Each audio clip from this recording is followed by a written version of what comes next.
Kebutuhan masyarakat terus berkembang sejalan dengan kemajuan teknologi yang mengalami perkembangan yang cukup pesat. Pada saat ini, industri mulai menyadari betapa pentingnya pengemasan pada produk untuk meningkatkan sektor usaha perdagangan. Kemasan menjadi perhatian yang paling utama dalam strategi pemasaran produk. Kemasan juga sangat penting dalam menjaga suatu produk untuk mencegah atau mengurangi terjadinya kerusakan-kerusakan pada barang atau produk ataupun bahan pangan lain yang nantinya akan dipasarkan kepada konsumen. Saat ini, minuman kopi cukup banyak digemari oleh kalangan masyarakat. Minuman kopi saat ini memiliki banyak varian rasa dan juga banyak varian kemasan yang beragam yang dapat memberikan kenyamanan bagi konsumen karena bentuk kemasannya. Berdasarkan Peraturan Badan Pengawas Obat dan Makanan Nomor 34 Tahun 2019 tentang kategori pangan, minuman kopi termasuk ke dalam kategori pangan 14.1.4.2, yaitu minuman berbasis air berperisa, tidak berkarbonat, termasuk punches dan edes. Definisi dari minuman kopi adalah minuman yang terbuat dari kopi bubuk, kopi instan, dan atau ekstrak kopi, air minum, dengan atau tanpa penambahan gula dan bahan pangan lain. Karakteristik dasar pada minuman kopi adalah kadar kopi yang tidak kurang dari 4%.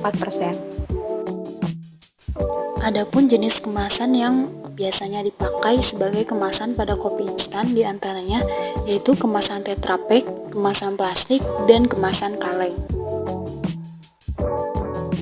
Inovasi kemasan minuman dengan keunggulan kemasan aseptik yaitu kemasan Tetra Pak. Pada produk kopi, pada kemasan Tetra Pak dibuat dengan bahan dasar dari lapisan kertas sebanyak 74% dari pembuatannya.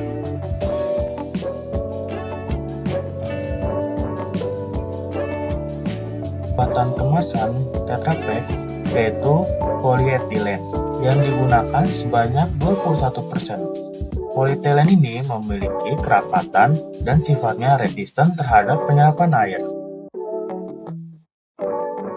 Bahan terakhir untuk pembuatan Tetra Pak ini yaitu aluminium yang digunakan sebanyak 5%. Pada produk kopi kemasan Tetra Pak, umumnya jenis karton yang digunakan adalah jenis kertas karton, yang dimana jenis kemasan kertas karton ini bisa didaur ulang kembali. Karakteristik Tetra Pak ini yaitu berbahan kertas dan tidak transparan. Terdapat logo Tetra Pak pada bagian bawah kemasan dan logo FSC pada bagian belakang. Proses pembuatan kemasan Tetra Pak ini terdiri dari beberapa tahapan. Yang pertama yaitu pembentukan Tetra Pak yang dirancang untuk ketahanan. Langkah selanjutnya, sebelum kemasan disegel pada bagian bawah, setelah itu bagian bawah pada kemasan disegel atau ditutup. Kemasan yang sudah disegel pada bagian bawah dikumpulkan dengan hati-hati untuk dipindahkan ke mesin. Langkah selanjutnya, membentuk lipatan bagian atas pada kemasan. Pada langkah ini, penyegelan menggunakan pemanasan ultrasonik berfungsi untuk Langkah selanjutnya, kemasan diinspeksi dalam 3 langkah. Pertama, nozzle menjangkau ke bawah kemasan dan menyemprotkan uap hidrogen peroksida. Kedua, pada kemasan akan melewati sinar UV light untuk mengaktifkan peroksida. Pada step terakhir, udara panas akan dihilangkan bersama residu hidrogen peroksida. Pada langkah ini, bagian atas dilipat terlebih dahulu untuk mencegah ketidaksejahteraan. Langkah selanjutnya, pada bagian atas, bungkusan dipanaskan dengan udara panas. Pada langkah terakhir pada proses, di mana bagian atas kemasan akan memasuki mesin penyegelan. Adapun beberapa alasan penggunaan kemasan Tetra Pak pada produk minuman kopi. Yang pertama, kemasan Tetra Pak pada kopi berfungsi sebagai sifat aseptik yang meningkatkan umur simpan pada minuman kopi. Dan yang kedua, memungkinkan pada minuman kopi bisa mempertahankan warna, tekstur, dan rasanya. Dan yang ketiga, kemasan Tetra Pak ringan dan mudah dibawa sehingga lebih sederhana dan praktis oleh konsumen. Tetra Pak juga bisa dijadikan daur ulang kembali. Kemasan botol plastik adalah wadah yang biasanya berbentuk silinder sebagai kemasan minuman siap saji ataupun siap minum yang dilengkapi dengan penutup khusus untuk memudahkan penggunanya membuka dan menutup kembali jenis kemasan ini. Dalam kemasan botol, umumnya jenis botol yang digunakan adalah jenis PVC atau polyvinyl fluoride dan PET atau PETE, yaitu polyethylene terephthalate. Produk kopi dalam kemasan botol, umumnya jenis botol yang digunakan adalah jenis PET atau PETE, yang dimana jenis botol plastik ini direkomendasikan hanya untuk sekali pakai. Karakteristik botol plastik ini yaitu jernih, transparan, dan tembus pandang. Bagian bawah kemasan botol plastik tertera logo daur ulang dengan angka 1 di tengahnya dan tulisan PET atau PET di bawah segitiga. Kemasan botol plastik terdiri dari beberapa tahapan. Adapun tahap pertama yang dilakukan untuk membuat botol plastik adalah tahapan injeksi. Proses ini merupakan proses pembentukan produk berbahan plastik dengan cara diinjeksikan terlebih dahulu untuk bakalan plastik yang akan di-blow. Tahapan ini terdiri dari komponen injeksi dan juga blow. Pada tahap kedua, bahan baku kemudian dimasukkan ke dalam mesin free-foam maker. Hasil dari mesin ini adalah berupa free-foam kecil yang bentuknya tergantung pada jenis botol yang akan dibuat. Selanjutnya, free-foam tersebut dimasukkan ke dalam mesin blowing botol. Mesin ini akan mengubah free-foam menjadi botol yang siap digunakan. Proses yang terakhir adalah finishing goods. Proses ini biasanya dibilang sangatlah sederhana, karena proses ini dimulai dari proses pengisian kemasan botol plastik dengan produk, kemudian dilakukan penambahan material seperti tutup botol, seal botol, lid cup plastik, dan lain-lain untuk menambah keindahan suatu produk. Terdapat beberapa alasan penggunaan kemasan botol plastik pada produk minuman kopi. Alasan yang pertama adalah kemasan botol plastik tidak akan berinteraksi dengan kopi dan tidak akan melepaskan bahan berbahaya ke dalam minuman. Alasan kedua adalah botol plastik ringan dan mudah dipegang sehingga mudah untuk diangkut dan digunakan oleh konsumen. Selain itu, botol plastik juga tidak mudah pecah.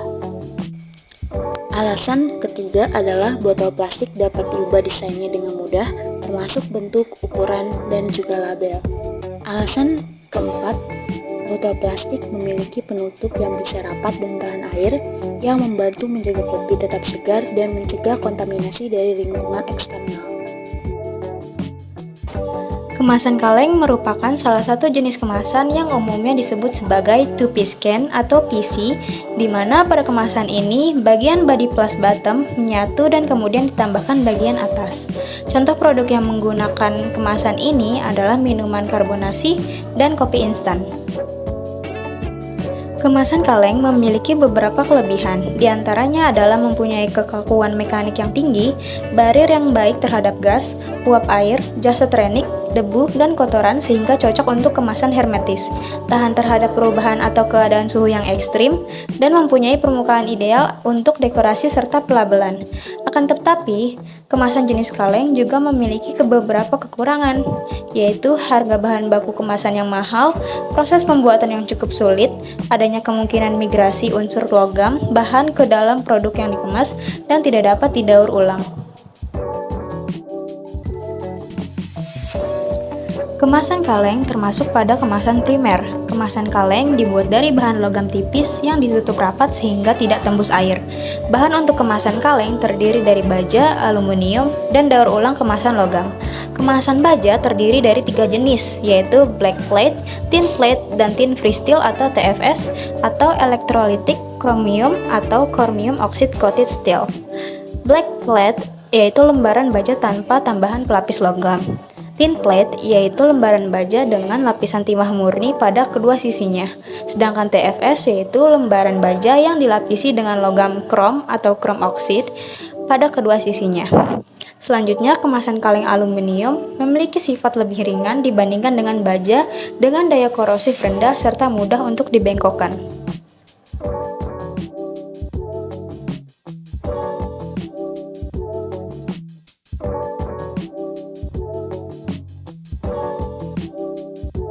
Proses pengemasan produk kopi kemasan kaleng dilakukan dengan penanganan kemasan. Pertama-tama, kaleng kosong yang akan digunakan disimpan pada tempat yang tidak lembab, tidak berbau, dan menghindari adanya perubahan suhu untuk menghindari kondensasi air. Selanjutnya, sebelum dilakukan proses pengisian, kemasan kaleng dibersihkan terlebih dahulu dengan menggunakan udara panas. Pembersihan ini dilakukan dengan penyemprotan menggunakan air panas.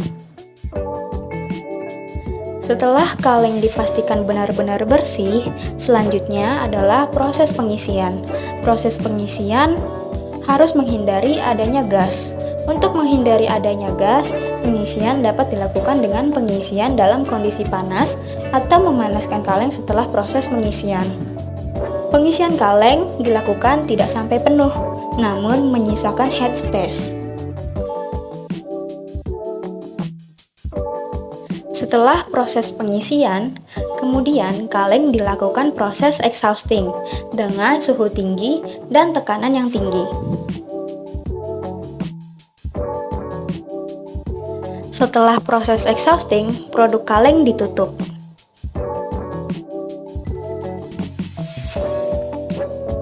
Adapun beberapa alasan penggunaan kemasan kaleng pada produk minuman kopi, yaitu yang pertama, kemasan kaleng memiliki desain yang kokoh dan tahan lama, sehingga mudah dipegang dan diangkut.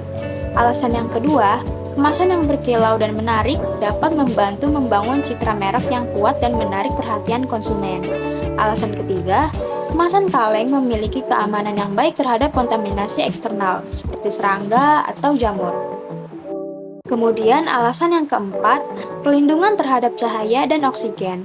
Alasan yang kelima, kemasan kaleng memiliki sistem penyegelan yang kuat dan rapat, yang dapat mencegah udara masuk ke dalam kemasan. Alasan keenam, dapat melindungi produk kopi dari benturan dan kerusakan selama pengiriman dan penyimpanan.